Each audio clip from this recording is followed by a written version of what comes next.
Bismillahirrahmanirrahim. Assalamu alaikum everyone. Welcome to my YouTube channel with a new video. I hope you all are fine and doing great. Well, अगर आप channel पर नए हैं या अभी तक सब्सक्राइब नहीं किया तो पहले चैनल को सब्सक्राइब करें और बेल आइकन को प्रेस कर लें।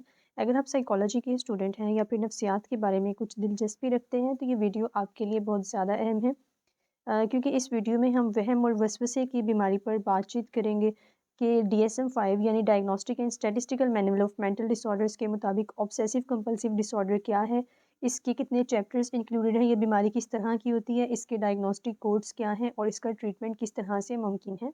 यहाँ पर जब मैं ऑब्सेसिव कंपल्सिव डिसऑर्डर की बात कर रही हूँ तो इसका मतलब यह है कि मैं वहम और वसवसे की बीमारी के बारे में बात कर रही हूँ। अगर हम OCD यानी ऑब्सेसिव कंपल्सिव डिसऑर्डर को अमेरिकन साइकाइट्रिक एसोसिएशन के मुताबिक डिफाइन करते हैं तो OCD is a disorder in which people have recurring unwanted thoughts, ideas और सेंसेशंस यानी obsessions to get rid of the thoughts they feel driven to do something repetitively, compulsions. American psychiatric association के मुताबिक OCD एक ऐसा disorder है जिसमें obsessions होती हैं क्लाइंट्स को। ऑब्सेशंस यानी कि कोई भी अनवांटेड थॉट्स यानी एक ही ख्याल बार बार जहन में आना और दिन के तकरीबन 24 घंटों में से कोई 7 8 10 घंटे उस एक ख्याल पर स्पेंड करना, तो हम ऑब्सेशंस का शिकार हैं। यानी किसी भी एक पर्टिकुलर सब्जेक्ट, एक पर्टिकुलर थॉट को लेकर पूरा दिन उसी के बारे में सोचते रहना और अपने दिन के टाइम का एक हिस्सा जो है वो हम उस सोच को सोचने पर गुजार रहे हैं, तो इसे हम ऑब्सेशंस बोलते हैं। और उस ऑब्सेशन से निजात हासिल करने के लिए जब कोई क्लाइंट या एक पर्टिकुलर पर्सन जब कोई भी एक्शन परफॉर्म करता है, यानी जो ऑब्सेशंस है वो हमारे जहन में होती हैं, जो एक्शंस हैं वो हमारे कंपल्शंस में होती हैं, उन्हें हम कंपल्शंस बोलते हैं। यानी कोई भी एक्ट जब हम परफॉर्म करते हैं, अपने उन ख्यालात पर जब हम अमल करते हैं, तो वो ऑब्सेशन से वो चीज़ कंपल्शंस में कन्वर्ट हो जाती है, ऑब्सेशन से वो डिसऑर्डर कंपल्शंस में चला जाता है और इस तरह जो एक क्लाइंट है वो OCD यानी ऑब्सेसिव कंपल्सिव डिसऑर्डर का शिकार हो जाता है। अगर यहाँ पर हम ऑब्सेशंस और कंपल्शंस को मज़ीद सिंप्लीफाई करते हैं तो फॉर एग्ज़ाम्पल एक मरीज़ को ये ख़्याल बार-बार आ रहा है कि जनाब मेरे हाथ बहुत ज़्यादा गंदे हैं, ठीक है? उसको पूरा दिन ये ख़्यालात आ रहे हैं कि मेरे हाथ गंदे हैं, मेरे हाथ पर जरासीम लगे हुए हैं। ये जो ख़्याल आ रहा है कि मेरे हाथ पे जरासीम लगे हैं, मेरे हाथ गंदे हैं, ये ऑब्सेशंस हैं। और जब वो क्लाइंट उठ के अपने हाथ धोता है और बार-बार धोता है, मतलब बार-बार हाथ धोने के बाद भी उसको सैटिस्फैक्शन नहीं मिल रही होती कि मेरे हाथ पे बहुत ज़्यादा जरासीम है, मैं अगर हाथ धो भी लिए हैं, हाथ धोने के बाद फिर 1 आध घंटे के बाद दोबारा से वही ऑब्सेशंस तंग करती हैं और क्लाइंट जो है वो एक्शन परफॉर्म करता है। यानी ऑब्सेशंस हमारे ज़हन में होती हैं, हमारे ज़हन में ये होता है कि शायद मैंने रूम का जो दरवाज़ा है वो लॉक नहीं किया, ये ऑब्सेशंस हैं। और जब हम बार-बार उठ के वो लॉक चेक कर रहे हैं या फिर हम बार-बार उठ के हैंड वॉश कर रहे हैं, देन ये कंपल्शंस है। यानी हम जब अपनी ऑब्सेशंस पे कोई एक्ट परफॉर्म करते हैं तो हम OCD यानी ऑब्सेसिव कंपल्सिव डिसऑर्डर का शिकार हो जाते हैं। अब यहाँ पर एक और चीज़ मैं आपको क्लैरिफ़ाई कर दूँ कि जब भी हम साइकोलॉजिकल डिसऑर्डर्स को पढ़ रहे होते हैं या फिर उनके बारे में कुछ जानकारी हासिल करते हैं, तो हमें लगता है कि ये सारे सिम्पटम्स, ये सारी अलामात तो मुझ में भी मौजूद हैं, ख़यालात तो मुझे भी बहुत ज़्यादा आते हैं, ये काम तो मैं भी बहुत ज़्यादा करता हूँ। तो इसमें एक चीज़ जो यहाँ पर आपने याद रखनी है कि ख़यालात का आना नॉर्मल है। यानी इंसानी दिमाग जो है वो सोचों की अमाज का है, इंसान के ज़हन में एक दिन में कई ज़्यादा ख़यालात आते हैं। लेकिन ऑब्सेसिव कंपल्सिव डिसऑर्डर में कुछ ऐसी स्पेसिफिक ऑब्सेशंस होती हैं जो कि हम किसी एक पर्टिकुलर थॉट को लेकर पूरा दिन हमारा उसी के ऊपर गुजर जाता है। यानी जब हम एक थॉट पर, एक सोच पर अपने दिन के कोई 8-10 घंटे स्पेंड कर रहे हैं कलेक्टिवली, देन हम डिसऑर्डर का शिकार हैं। अदरवाइज़ ख़यालात का आना जाना, किसी भी बात के बारे में सोचना, ये सब चीज़ें नॉर्मल है। अब डिप्रेशन के मरीज़ को भी सोचें आती हैं लेकिन वो माज़ी के बारे में आती हैं। एंग्ज़ायटी का जो मरीज़ है यानी बेचैनी के मर्ज़ का जो शख्स शिकार होता है, उसे अपने आने वाले कल के बारे में सोच-सोच के परेशानी होती है। इसी तरह जो स्किज़ोफ्रेनिया का पेशेंट है उसको भी हैलुसिनेशन, डिल्यूजन्स होती हैं। यानी जितने भी हमारे पास साइकोलॉजिकल डिसऑर्डर्स हैं उन सब का ताल्लुक जो है हमारी सोचों से है, ठीक है? तो यहाँ पर हमने इस डिसऑर्डर को सुनकर ये नहीं कहना कि ये सारे सिम्पटम्स तो मुझ में भी मौजूद हैं, जब तक हम इसका प्रॉपर एक डायग्नोसिस नहीं बना लेते, प्रॉपर इसकी असेसमेंट या इवैल्यूएशन नहीं कर लेते हैं।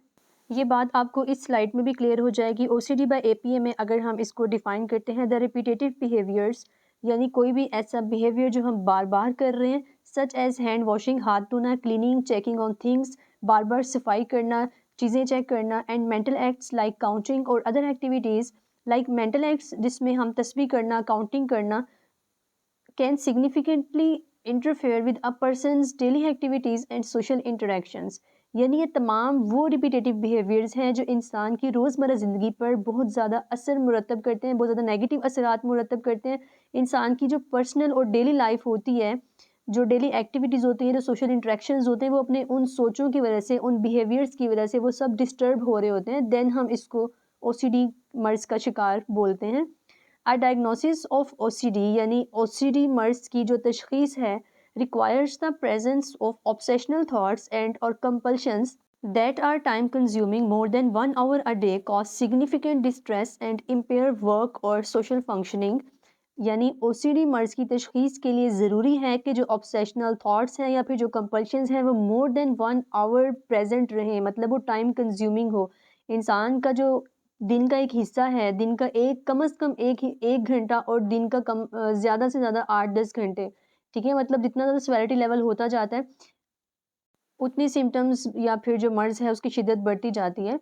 तो इसमें जो है एपीए के मुताबिक जो ऑब्सेशंस और कंपल्शंस हैं वो टाइम कंज्यूमिंग होनी चाहिए, यानी हमारी जो डेली लाइफ का जो एक पैटर्न है वो उसकी वजह से अगर डिस्टर्ब हो रहा है, हमारी इम्पेयरमेंट आ रही है सोशल फंक्शनिंग में, पर्सनल एक्टिविटीज़ में, देन ये ओसीडी कहलाता है। ओसीडी डिसऑर्डर्स इन डीएसएम-5 यानी एक तो हमने OCD obsessive compulsive disorder simply ये बात सुनी हुई है कि ऑब्सेशंस होती है, कंपल्शंस होते हैं, जो क्लाइंट है वो ओसीडी का शिकार हो जाता है, ठीक है?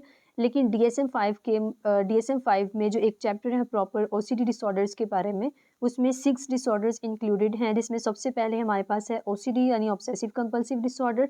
Second one is body dysmorphic disorder.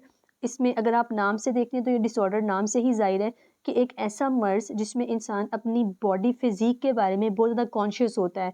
बार-बार अपने आप को मिरर चेकिंग करता है, शीशे में देखता है, बार-बार अपने चेहरे को देख रहा है, अपनी बॉडी को देख रहा है, अपनी जिसामत को देख रहा है कि शायद मैं बहुत ज़्यादा मोटा हो गया हूँ या मैं बहुत ज़्यादा पतला हो गया हूँ या फिर मेरा कलर बहुत ज़्यादा ब्लैक होता जा रहा है, या फिर मेरा जो हेयर स्टाइल है वो ठीक नहीं लग रहा है या फिर मैं इस तरह करूँगा तो मैं ठीक लगूँगा। यानी जो क्लाइंट है बॉडी डिस्मॉर्फिक डिसऑर्डर में अपने दिन का एक बहुत ज़्यादा हिस्सा अपने आप को शीशे में देखने में या फिर अपनी बॉडी के बारे में सोचने में गुजार रहा है, तो वो बॉडी डिस्मॉर्फिक डिसऑर्डर बीडीडी का शिकार है। Number 3 is hoarding disorder, HOARDING, hoarding disorder. अगर आप इसको नाम से देखते हैं तो होर्डिंग का मतलब होता है ज़ख़ीरा अंदोज़ी करना, कुछ चीज़ें संभाल के रखना। जैसे कई लोगों को शौक़ होता है कि वो पुराने सिक्के जमा करके रखते हैं, पुरानी टिकट्स को जमा करके रखते हैं, कुछ लोग पुरानी पिक्चर्स को जमा करके रखते हैं। यानी कोई भी ऐसा सब्जेक्ट जिसके बारे में हम बहुत ज़्यादा ऑब्सेसिव हो गए हैं और हम उसको सँभाल के रख रहे हैं और अपना दिन का जो ज़्यादा हिस्सा है वो उसी को अरेंज करने में या फिर उसकी ज़ख़ीरा-अंदोज़ी करने में गुज़ार रहे हैं, देन हम होर्डिंग डिसऑर्डर का शिकार हैं। ट्रिकोटिलोमैनिया, हेयर पुलिंग डिसऑर्डर, जिसमें क्लाइंट्स को ये बीमारी होती है कि वो अपने बालों को खींच रहे होते हैं, यानी अपने सर के बालों को खींचना, अपनी बॉडी के बालों को बैठे-बैठे हेयर पुलिंग करना। एक्सकोरिएशन, स्किन पिकिंग डिसऑर्डर, ये भी डिसऑर्डर नाम से ज़ाहिर है कि एक ऐसा डिसऑर्डर, एक ऐसी वहम और वसवसे की बीमारी जिसमें इंसान अपनी स्किन पिकिंग यानी अपने स्किन को बहुत ज़्यादा स्किन पिकिंग कर रहा होता है सेफ्टी पिन्स के ज़रिए या फिर किसी भी सब्जेक्ट के ज़रिए अपनी स्किन के ऊपर कुछ मार्क्स बनाने की कोशिश कर रहा होता है, जैसे सिगरेट्स के ज़रिए हो गया, सेफ्टी पिन के ज़रिए हो गया। Substance medication induced disorder, substance medication OCD disorder क्या होता है कि हम किसी भी सब्सटेंस यूज़ की वजह से या सब्सटेंस इनटेक की वजह से ऑब्सेसिव कंपल्सिव डिसऑर्डर का शिकार हो गए हैं। सो ओसीडी डिसऑर्डर्स इन डीएसएम-5 में ये 6 कैटेगरीज मेंशन हैं। अगर आप डीएसएम-5 को ओपन करके देखते हैं, जिसमें से ओसीडी बहुत कॉमन है, ऑब्सेसिव कंपल्सिव डिसऑर्डर, बाकी डिसऑर्डर्स हमारे पास बहुत कम रिपोर्ट होते हैं, बट इनकी नॉलेज हमारे पास होना ज़रूरी है।